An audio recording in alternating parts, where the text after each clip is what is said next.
بسم اللہ الرحمن الرحیم۔ اردو کی چوتھی کتاب میں آج ایک نیا سبق پڑھنا سیکھیں گے، تو چلیے آج کا سبق شروع کرتے ہیں۔ دیکھیے نمبر 13، نماز استسقاء۔ نماز استسقاء یہ نماز پڑھی جاتی ہے بارش نہ ہونے پر جنگل میں جا کر جماعت کے ساتھ یہ نماز پڑھی جاتی ہے اور اللہ سے رو رو کر دعا کیا جاتا ہے تو اللہ بارش برساتے ہیں۔ تو اس نماز کو نماز استسقاء کہتے ہیں۔ استسقاء کا مطلب پانی طلب کرنا۔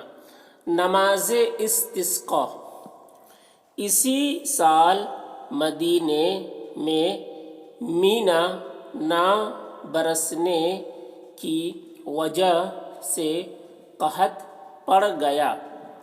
اسی سال مدینے میں مینا نہ برسنے، مینا بارش، مینا کہتے ہیں بارش کو، مینا نہ برسنے کی وجہ سے قحط پڑ گیا۔ قحط کہتے ہیں بھوک مری کو، بھوک مری ہو گئی، یعنی کھیت میں غلے اگنا بند ہو گیا، ہریالی ختم ہو گئی، زمین سے کچھ بھی پیداوار ہونا بند ہو گیا۔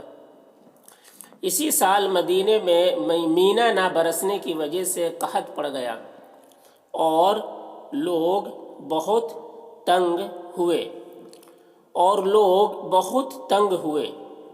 آخر آپ صلی اللہ علیہ وسلم کی خدمت میں اس غرض سے حاضر ہوئے۔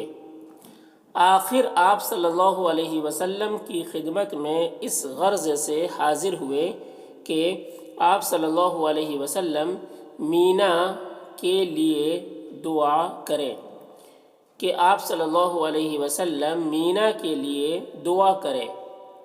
چنانچہ ان کے التماس پر آپ صلی اللہ علیہ وسلم نے نماز کی 2 رکعتیں پڑھیں۔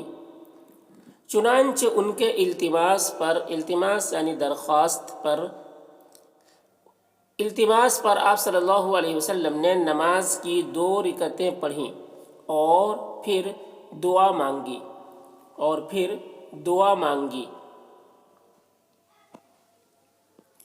چنانچہ آپ کی دعا قبول ہوئی، پانی کھل کر